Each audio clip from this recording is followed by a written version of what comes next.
de Corintios, y estamos en una serie dentro de esta exposición de la primera carta de Pablo a los Corintios. Estamos hablando acerca de la disciplina eclesiástica en nuestra exposición del capítulo 5. El texto para esta mañana, el texto del sermón, es 1 de Corintios capítulo 5, versículo 6 al versículo 8. Si es tan amable, por favor, le pido que abra la palabra de Dios en 1 de Corintios 5, versículos 6 al 8, y le voy a pedir, por favor, que escuche con atención y con reverencia la lectura de estos versículos. Dice así, leo en la versión Reina Valera 1960, la palabra de nuestro Señor. ¿No saben que un poco de levadura leuda toda la masa? Límpiense pues de la vieja levadura, para que sean nueva masa, sin levadura, como son. Porque nuestra Pascua, que es Cristo, ya fue sacrificada por nosotros. Así que celebremos la fiesta, no con la vieja levadura, ni con la levadura de malicia y de maldad, sino con panes sin levadura, de sinceridad y de verdad. Amén. Hasta aquí la lectura de la palabra de nuestro Señor. Que el Señor añada su rica bendición a la lectura y exposición de su santísima palabra. Amén. Oremos.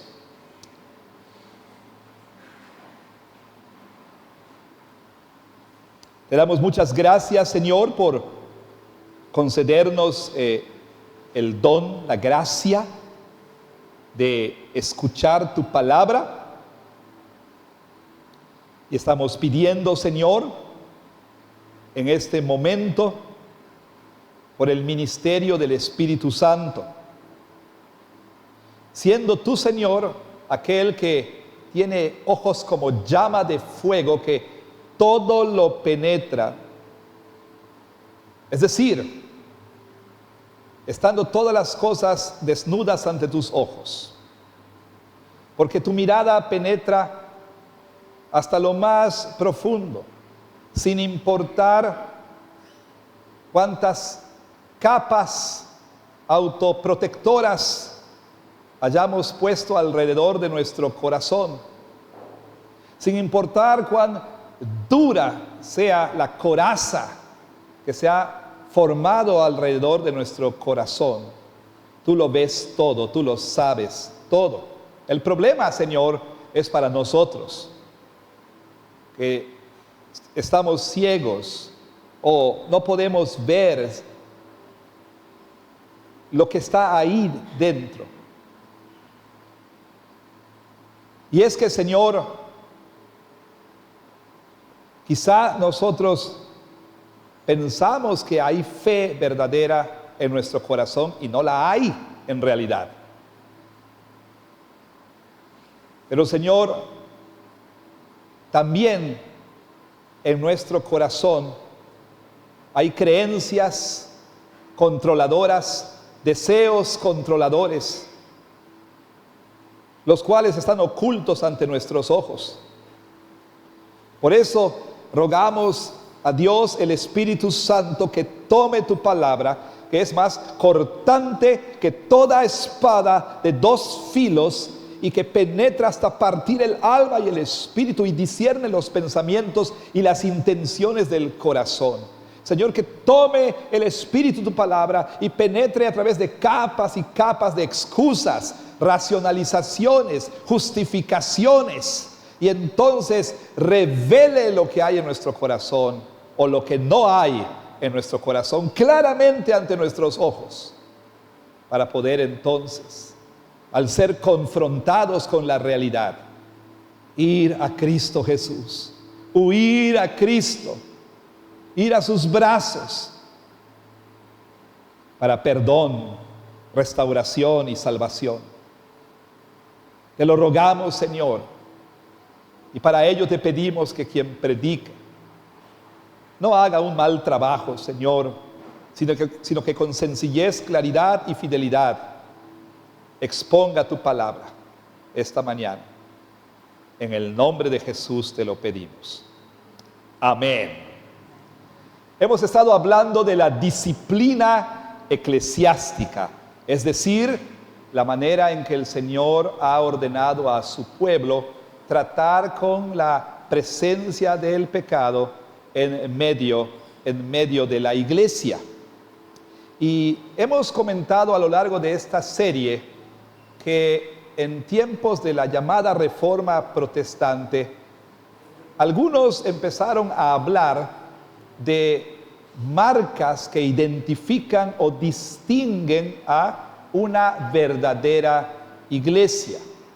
Y se sugirieron 3 marcas, las cuales son, como ya hemos dicho, la verdadera predicación de la palabra de Dios, fiel y verdadera predicación de la palabra, la correcta administración de los sacramentos, el bautismo y la Santa Cena, pero también hablaron del ejercicio fiel de la disciplina eclesiástica. En un sentido, en esos tiempos hubo un renacimiento, un renacer de esta ordenanza bíblica, de esta práctica ordenada por Dios que es la disciplina eclesiástica. Sin embargo, como también ya hemos señalado, el día de hoy,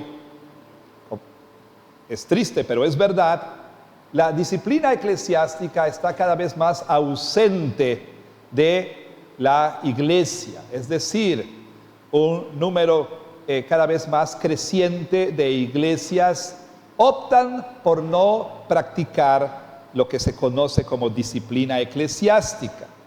Y hay varias razones para ello, pero un hombre de nombre Chuck Lawless escribió un artículo, y este artículo tiene como título 12 razones por las que las iglesias no practican la disciplina eclesiástica. Y de manera sencilla y rápida las enumero, las nombro. En primer lugar dice él, primera razón dice es que no conocen la enseñanza bíblica sobre la disciplina. Aunque usted no lo crea, hay iglesias en las que jamás se ha enseñado acerca de disciplina eclesiástica. Los pastores o los líderes de la iglesia nunca han enseñado a la iglesia acerca de disciplina eclesiástica. Y hay personas que nunca han escuchado acerca de ella. Número 2, nunca han visto la disciplina, nunca han visto la práctica de la disciplina antes, nunca lo han visto. De manera similar a la anterior, hay cristianos que han estado ya un buen número de años en la iglesia y nunca han visto ningún caso de disciplina eclesiástica en sus iglesias. Número 3, bueno, las iglesias no quieren ser conocidas, no quieren tener la fama de ser iglesias que juzgan a las personas. Sobre todo en este clima cultural en el que nos encontramos, en el que una de las virtudes más grandes que el ser humano puede tener es no juzgar a otras personas. Vaya, en la cultura el día de hoy ha elevado no juzguen para que no sean juzgados al nivel del 11º mandamiento. No juzgues para que no seas juzgado. Y la iglesia entonces no quiere tener esa reputación ante la gente de la cultura en la que vive. Número 4, la iglesia tiene una puerta delantera bastante amplia. Es decir, las iglesias dicen, todos son bienvenidos. Y mientras que eso es verdad, mientras que toda clase de personas, sin importar su trasfondo, deben ser bienvenidas en la iglesia, así por supuesto el Evangelio lo enseña, pero el Evangelio no se detiene allí. Ciertamente el Señor nos acepta como somos, pero el Señor no nos va a dejar como somos, porque el Evangelio no se detiene en justificación, el Evangelio continúa en santificación. El Evangelio se trata no solamente del perdón de nuestros pecados, No se trata nada más de ser libres de la culpa y condenación del pecado, pero también se trata de ser libres del dominio del pecado, de la influencia del pecado. El Evangelio se trata de transformación espiritual. Y entonces las iglesias reciben a todos, ¿verdad?, en una puerta muy amplia, pero su puerta trasera es muy angosta. O sea, no hay práctica de disciplina. Número 5. 5. Las iglesias son reacias a practicar la disciplina eclesiástica porque quizá tuvieron una mala experiencia con la disciplina en el pasado. O sea, a lo mejor personas que están en esa iglesia se oponen a la disciplina eclesiástica porque en otra iglesia tuvieron una muy mala experiencia, una experiencia de abuso espiritual, etc. Bueno, y así como padres que en su niñez sufrieron el abuso de sus propios padres, que cuando disciplinaron, bueno, lo hicieron con exceso, lo hicieron, sin mesura, les lastimaron física y emocionalmente. Entonces esos padres dicen, no, yo no voy a repetir eso con mis hijos, pero van al extremo, ¿sí? O sea, digamos que las nalgadas fueron demasiado fuertes, entonces optan por no dar nalgadas, porque no quiero ser como mi padre. Sí, es verdad que también en la iglesia, porque en el pasado fueron objetos del abuso de alguna iglesia, entonces dicen, no, nada de disciplina, no quiero ser como esa iglesia. Número 6, la iglesia teme abrir la caja de Pandora. No sé si conocen ustedes, bueno, esto viene de la literatura griega, la caja de Pandora, este objeto que la caja esta que tenía todos los males del mundo, ¿no? Y cuando abrieron la caja, ¡boom!, salieron todos esos males del mundo. Esto ha llegado a ser un dicho que se refiere a, no le busques porque vas a encontrar, ¿no? Y entonces las iglesias dicen, no, mejor ni nos metemos porque quién sabe qué vamos a encontrar. O sea, si le movemos un poquito, a lo mejor nos vamos a encontrar quién sabe por qué tantas cosas. Y se dice, y es verdad, en esta y en todas las iglesias, vamos a rascarle un poquito y a lo mejor vamos a encontrar toda clase de prácticas pecaminosas que están bajo la superficie en nuestra iglesia. Entonces las iglesias dicen, bueno, mejor ni le movemos, no sea que encontremos cosas que nos van a espantar. Y hermanos, en parte creo que esta razón que se da, aunque no es una razón suficiente y buena, nos debe alertar al hecho de que efectivamente a veces las iglesias prefieren ignorar la enfermedad para no padecerla. Mejor no nos metemos con ese matrimonio, no sea que vamos a encontrar ahí una historia mejor no vemos la vida de mejor lo dejamos así como está y no le movemos. Bien, número 7, no tienen directrices, no tienen algo que guíe el proceso de disciplina. Bendito sea Dios que aquí en la iglesia tenemos directrices muy claras, informadas por la palabra de Dios, ¿sí? Pertenecemos a una denominación que es seria y que tiene un buen proceso bíblico para tratar con el pecado en la iglesia. Número 8, tienen temor de perder miembros. Y con los miembros, pues sus pesos, ¿no? Tienen temor de que se vaya el que más diezma. Entonces mejor no le dicen nada. Puede tener otra esposa o otra mujer, pero no le dicen nada, porque si se va, con él se va su cartera también, ¿no? Entonces, por eso no hacen nada. Número 9, su cristianismo es individualista y privatizado.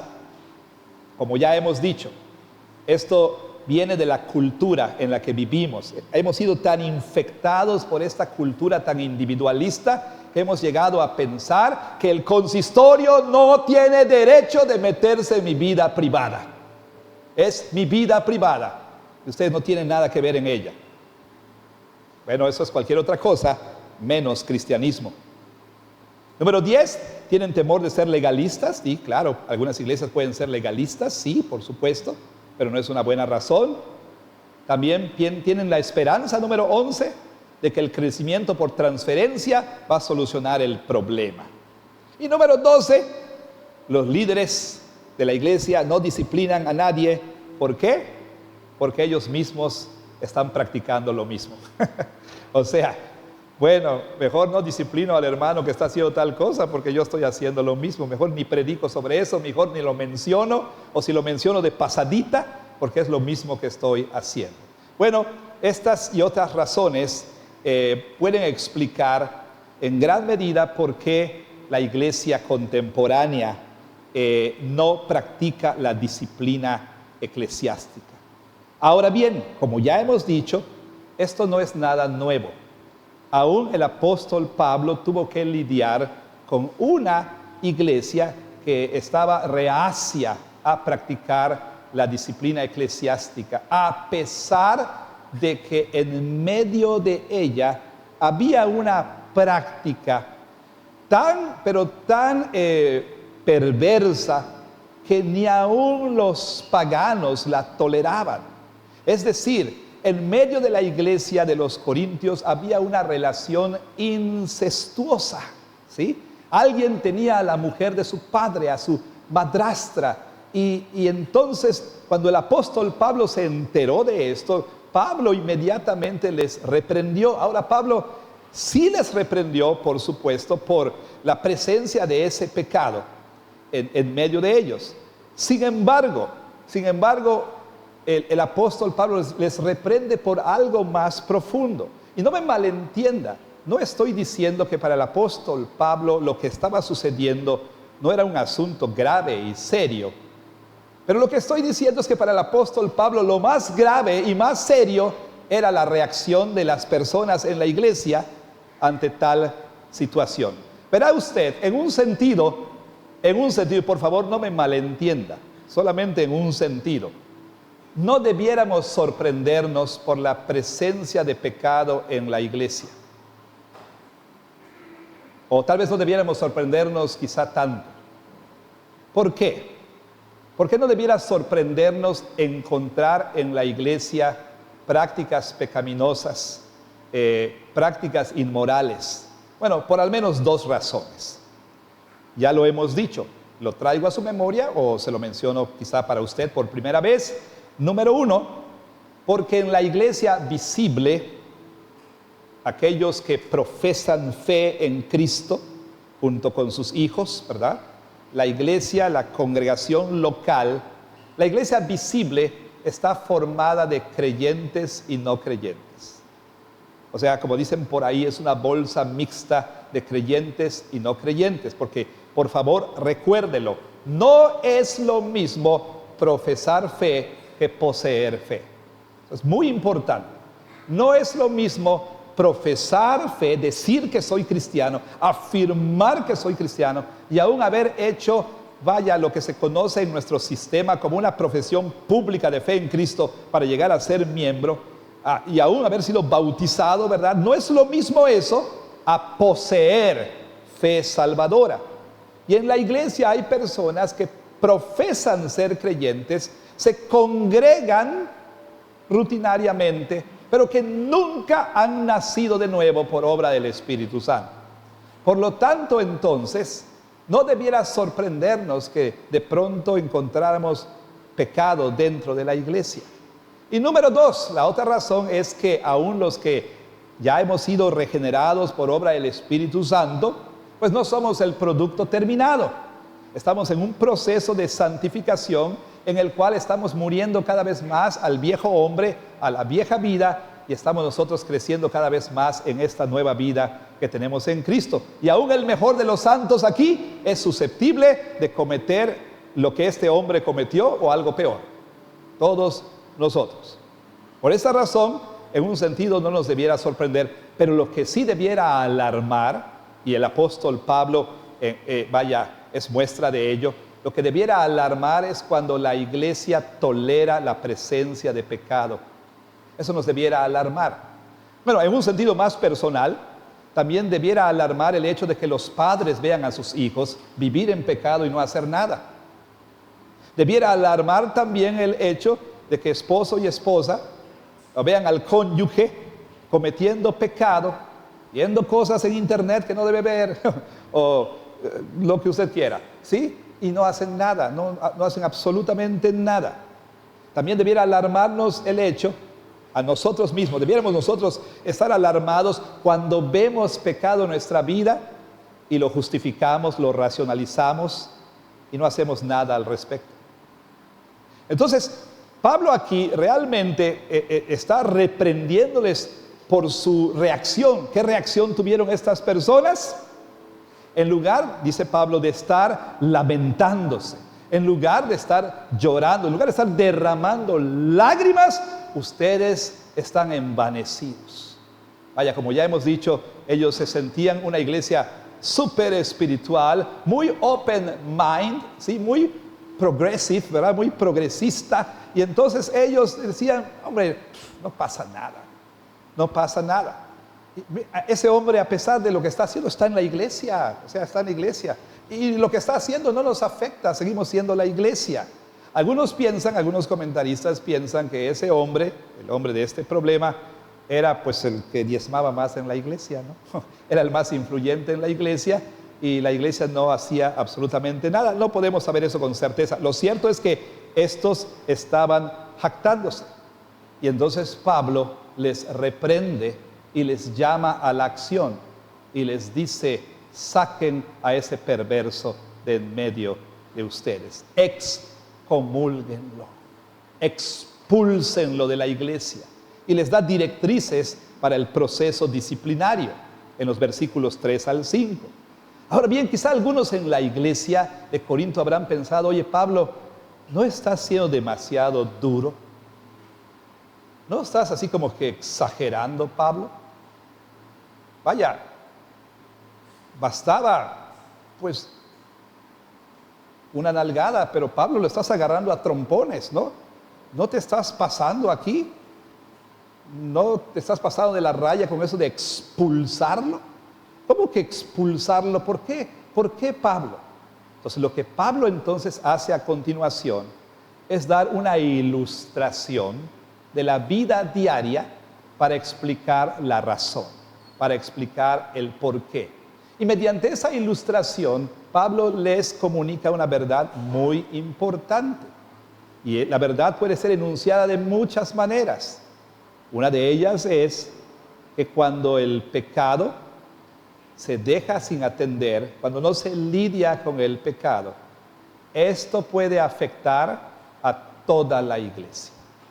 En otras palabras, el pecado que no es sometido a, bueno, mejor dicho, la persona que está en pecado, que no es sometida al proceso disciplinario, puede representar un peligro grave para la iglesia. ¿Por qué? Porque pone en riesgo la pureza de la iglesia, la santidad de la iglesia. Y precisamente por eso, de manera corporativa como iglesia, nunca debiéramos nosotros tolerar el pecado en medio de nosotros. Y como personas, como individuos, tampoco lo debiéramos hacer. Porque el pecado que no se atiende traerá graves consecuencias para toda la iglesia. ¿Y cuál es la ilustración? Bueno, veamos nosotros versículo 6. Pablo comienza diciéndoles: no es buena su jactancia. O sea, Pablo les dice: ¿qué pasa con ustedes? Esa respuesta suya, por decirlo de manera generosa, es menos que apropiada. ¿Cómo es que ustedes pueden estar jactándose? No me lo explico, dice el apóstol Pablo. Y luego les dice: no saben, y es una expresión favorita de Pablo, no saben, dice el apóstol Pablo, versículo 6, que un poco de levadura leuda toda la masa. En otras palabras, Pablo les dice: hey, ustedes saben esto, no tengo por qué repetírselo. Esto es algo que ustedes conocen, es parte de su herencia cultural. Ustedes han oído el refrán. Bueno, para nosotros sería algo así como una manzana podrida, hecha a perder todas las demás. En fin, hay diferentes versiones de ese dicho. Pero los judíos hablaban de de un poco de levadura leuda toda la masa. Digo, y el apóstol Pablo, por supuesto, no va a estar dando lecciones aquí de panadería ni consejos sobre cómo hornear, no está intercambiando tips con los corintios. ¿Cuánta levadura le...? No, el apóstol Pablo va a ilustrar aquí algo muy importante, un principio muy importante. El pecado tolerado en la iglesia, como ya hemos dicho, por más pequeño que sea, traerá graves consecuencias para toda la iglesia. Hace un ratito en el sermón a los niños, y esto lo inserto aquí porque sucedió, pues Pepi hablaba de levadura y de polvo para hornear, mejor conocido comúnmente por las abuelitas como royal, ¿no? Los judíos no usaban tanto ese polvo para hornear, usaban lo que se conoce como levadura. ¿Y qué era la levadura? Bueno, de la masa que tenían ellos, tomaban entonces una pequeña porción de esa masa, la separaban y dejaban que fermentara hasta cierto punto. Y entonces, después de que fermentaba hasta cierto punto, la tomaban y la ponían en el resto de la masa para que entonces fermentara toda la masa, para que tuviera ese efecto, ¿no?, que tiene la levadura. Bueno, el día de hoy pues se usa este polvo para hornear, que quizás sea, no lo sé, tal vez muy sofisticado. Yo veo a mi esposa hacer su arte maravilloso de hornear, pero yo no sé hacer esas cosas. Pero sí puedo ver, obviamente, el efecto que tiene un poquito de polvo para hornear, ¿no?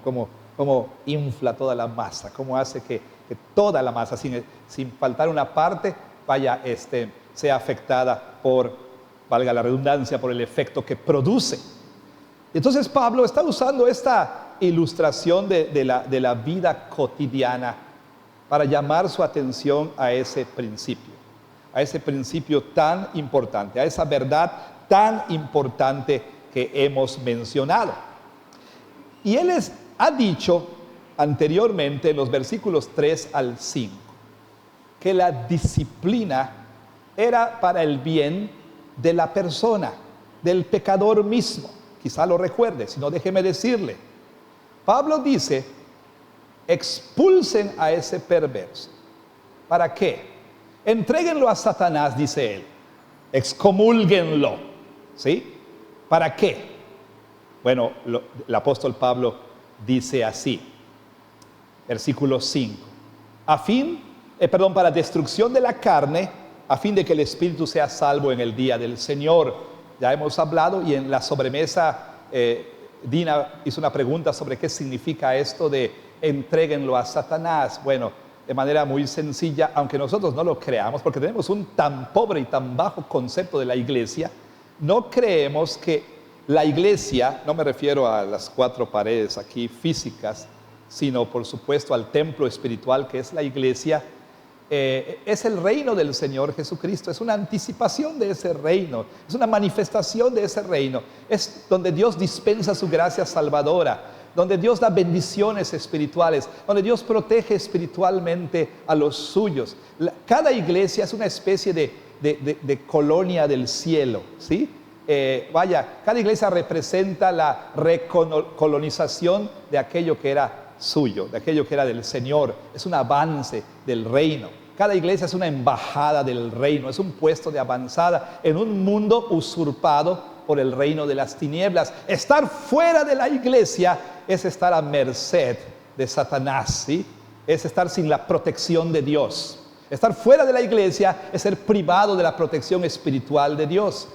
Excomulgar a alguien entonces es precisamente privarlo de esa protección espiritual, dejarlo sujeto a las consecuencias de su pecado, ¿sí?, al juicio de Dios, pero con la esperanza, dice el apóstol Pablo, de que esa persona se arrepienta y entonces regrese al Señor, se arrepienta y abandone su pecado.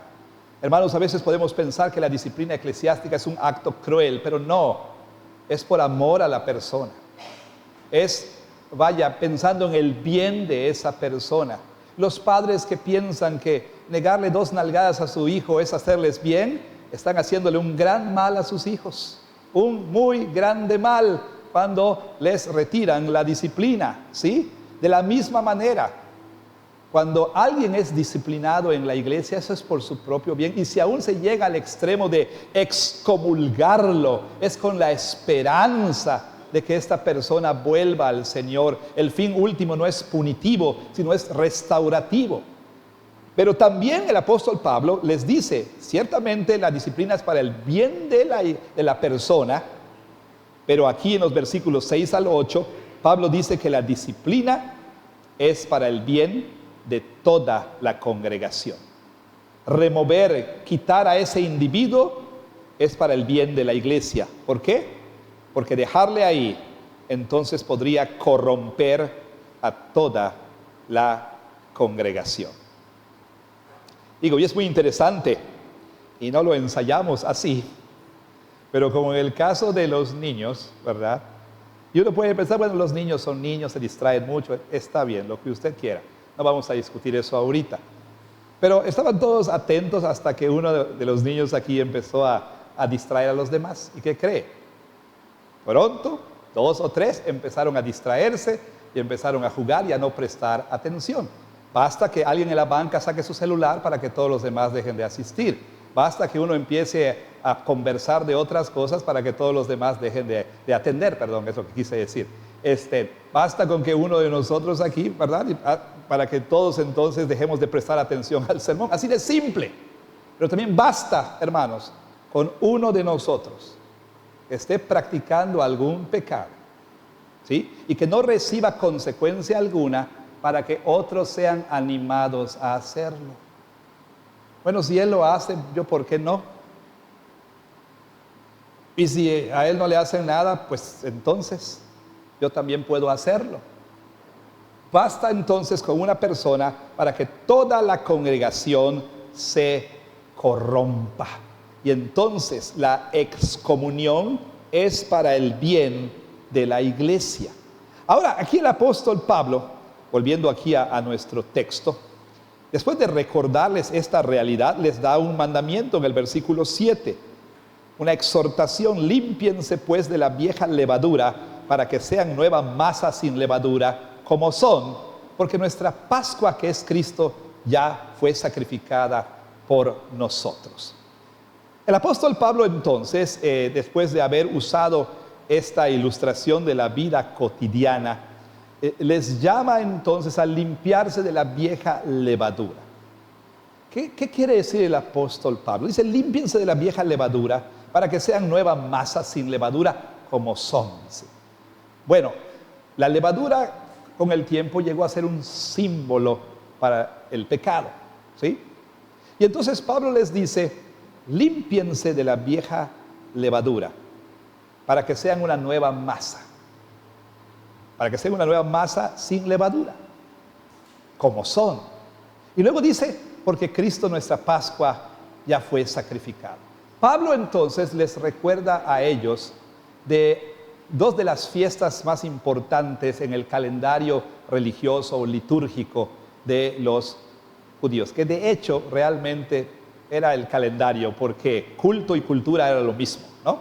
Bueno, el asunto es que les recuerda de la fiesta de la Pascua y la fiesta de los panes sin levadura. ¿Y qué conmemoraba esa fiesta de la Pascua?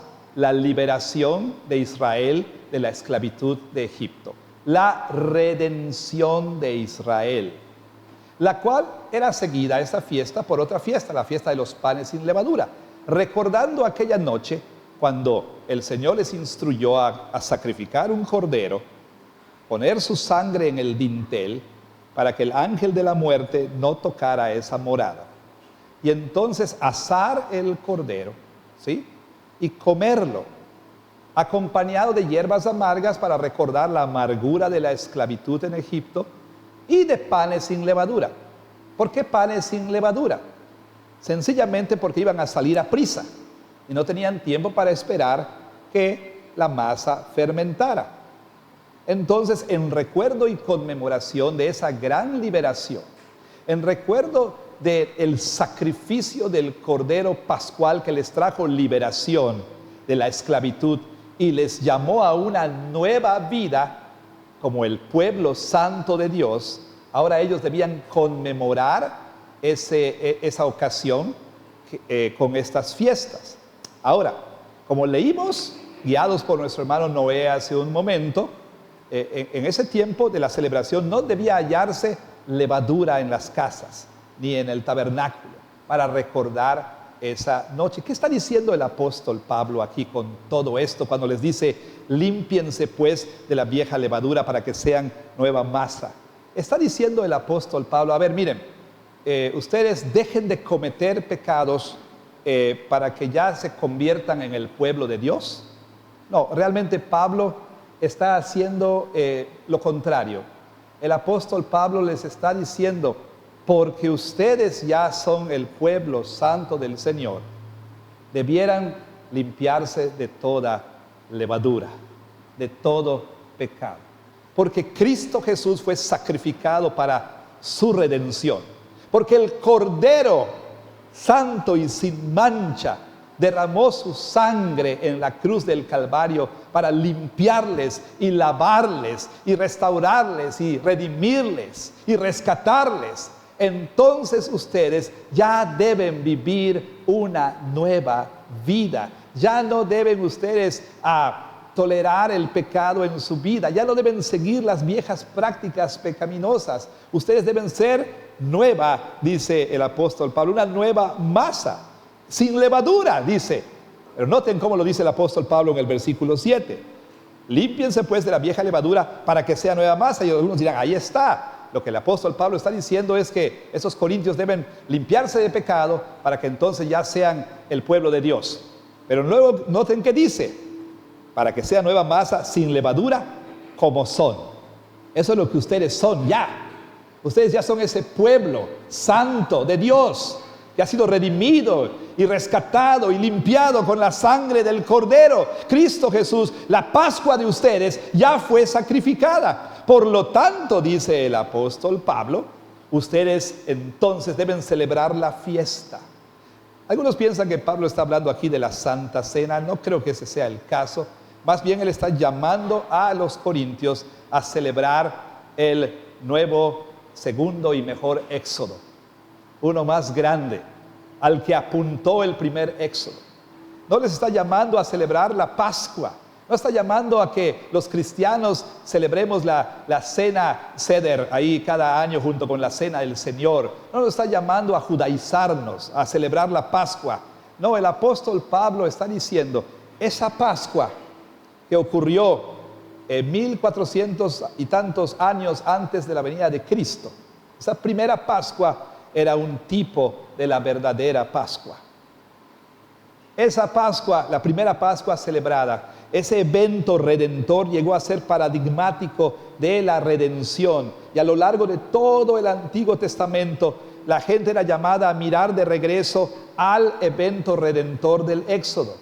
Ahora nosotros somos llamados a celebrar una mejor Pascua, aquella a la que apuntaba esa Pascua, ese cordero que fue sacrificado y cuya sangre bañó los dinteles, era un tipo del verdadero cordero que sería sacrificado por el pueblo de Dios. Ese cordero que murió como sustituto apuntaba al Hijo de Dios que murió como nuestro sustituto.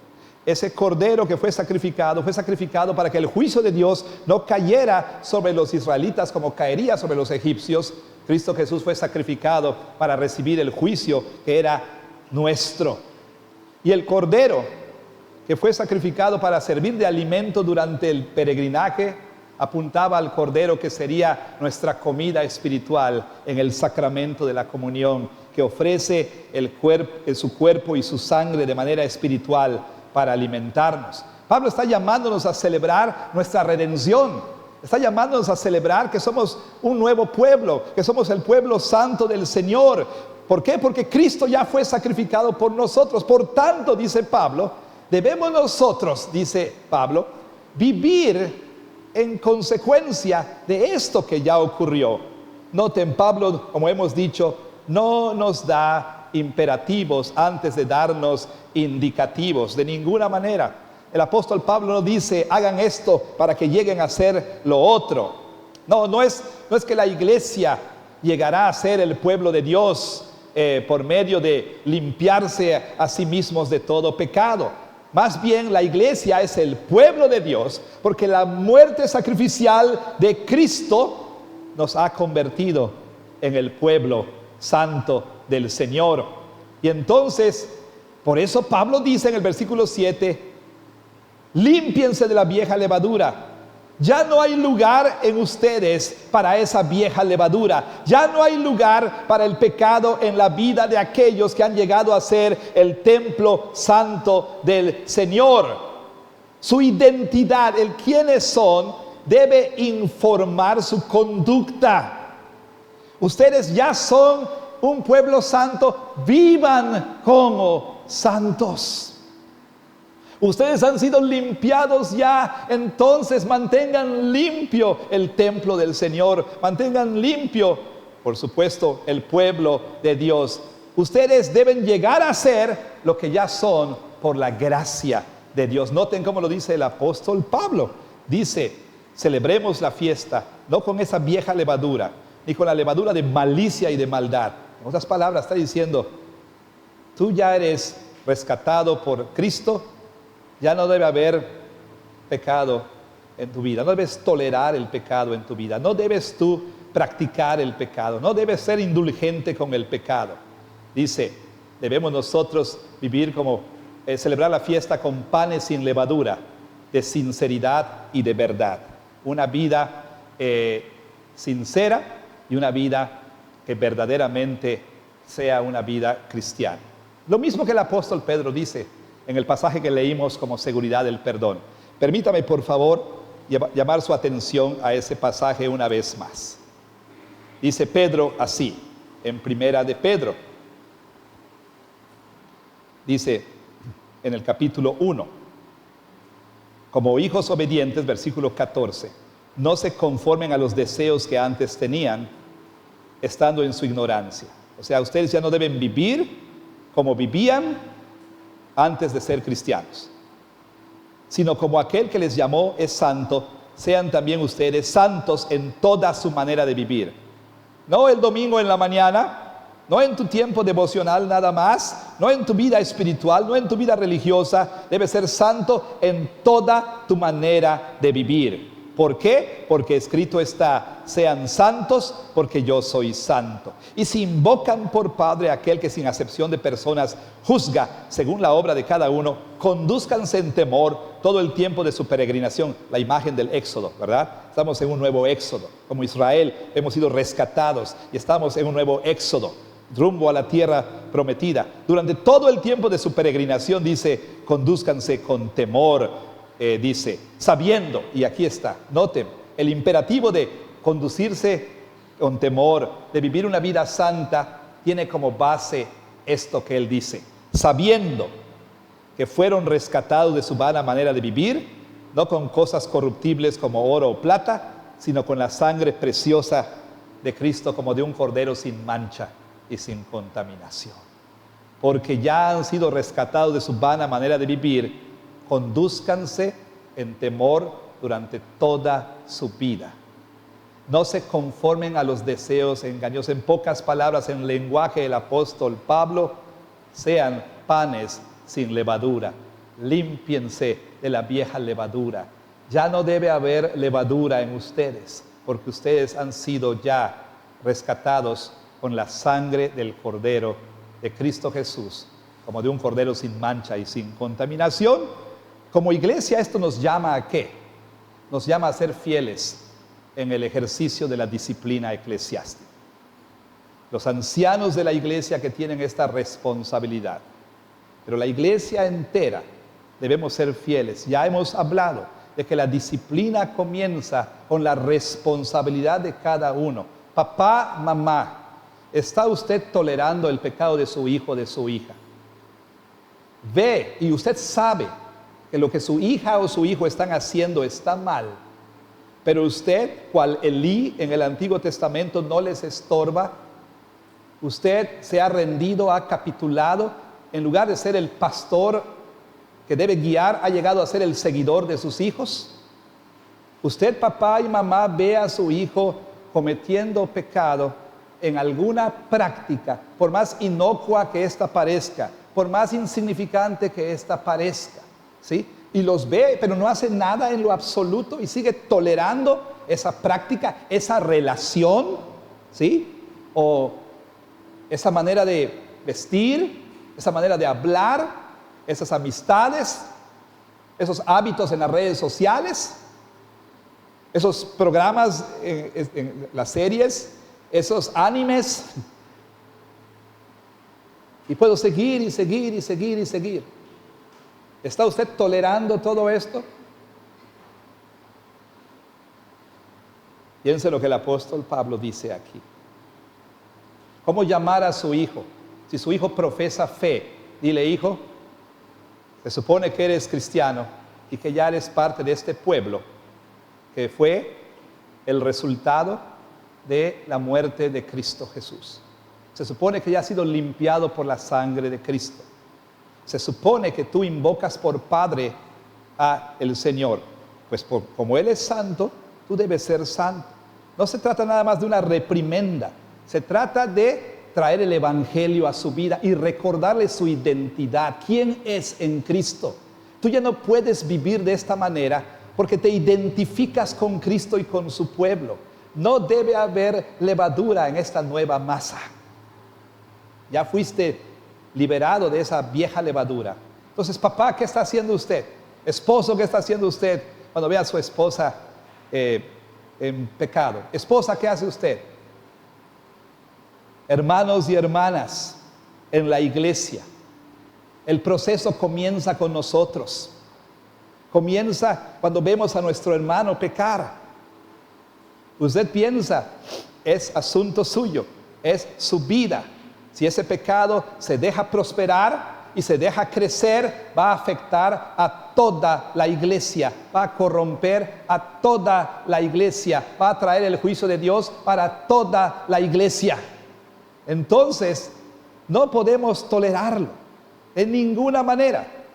Tenemos que ser fieles, y aunque sea doloroso, que sea triste, que nos haga derramar lágrimas, debiéramos estar dispuestos aún a la excomunión y expulsión del pecador contumaz, rebelde y además impenitente, que después de muchas lágrimas y exhortaciones todavía continúa endurecido y sin arrepentirse. La iglesia tiene que seguir lo que la palabra de Dios dice: quiten a ese perverso de en medio de ustedes. Sí, será impopular con el mundo, nos van a llamar de muchas maneras. Gente de la iglesia nos va a juzgar también como intolerantes y como exagerados y como, bueno, ¿para qué sigo? Pero nuestros llamados nosotros no somos llamados a ganar un concurso de popularidad cultural. Somos llamados a ser fieles a la palabra de Dios. Y número 2, en su propia vida. ¿Qué haría usted, le pregunto, si Dios no lo quiera? En un chequeo rutinario, usted, hermana, siente una bolita aquí, en el seno. Usted diría: ay, es una bolita. La de la hermana está más grande, está muy chiquitita. Y entonces decide usted ignorarlo. Lo próximo que va a saber, doble mastectomía y quimioterapia. Probablemente. ¿Qué va a hacer si en una radiografía, un ultrasonido sale un tumorcito? Ay, es un tumorcito, no pasa nada. Debe ser sebáceo, es benigno. Así tenía mi abuelito y no pasó nada. Probablemente termine usted también con radioterapia y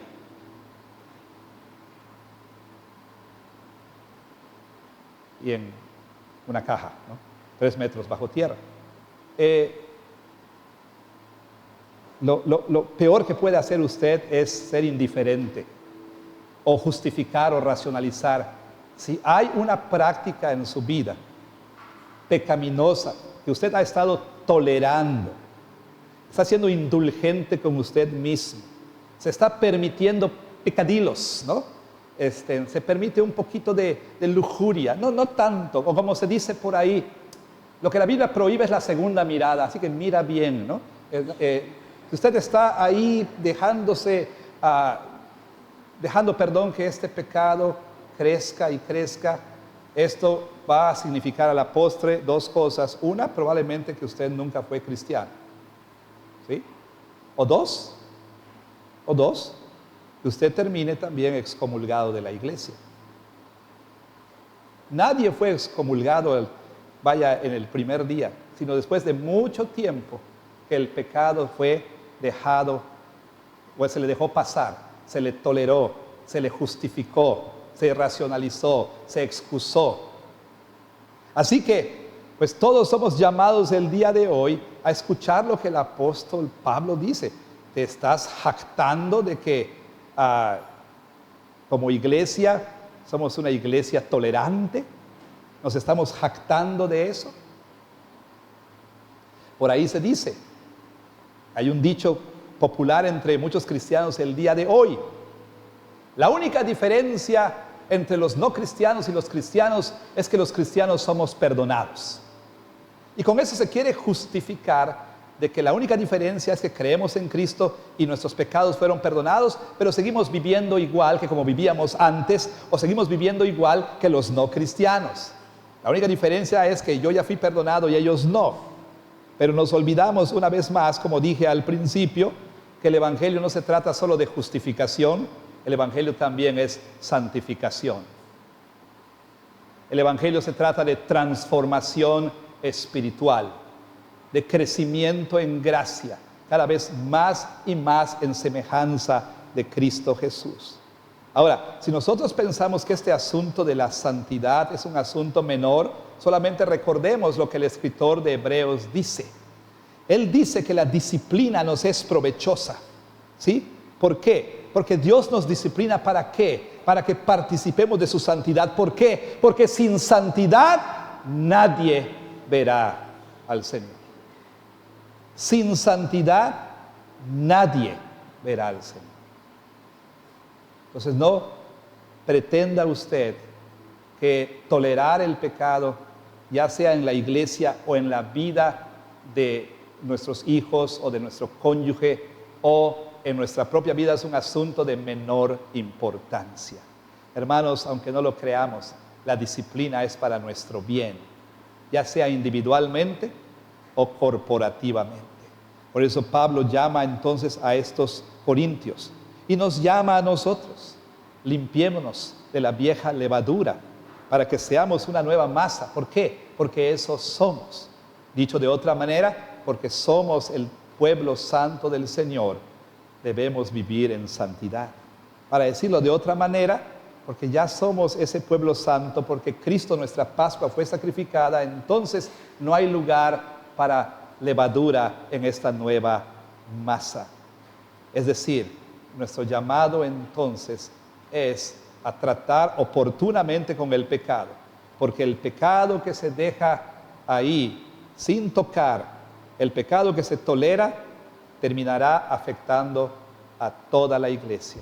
Porque un poco de levadura, dice el apóstol Pablo, leuda toda la masa. Así que tal vez tenemos que tener alguna conversación el día de hoy. Si hay algún pecado que hay que abandonar, hagámoslo hoy mismo. Hoy mismo. Arrepiéntase de su pecado, déjelo, cualquiera que éste sea, y venga a Cristo Jesús.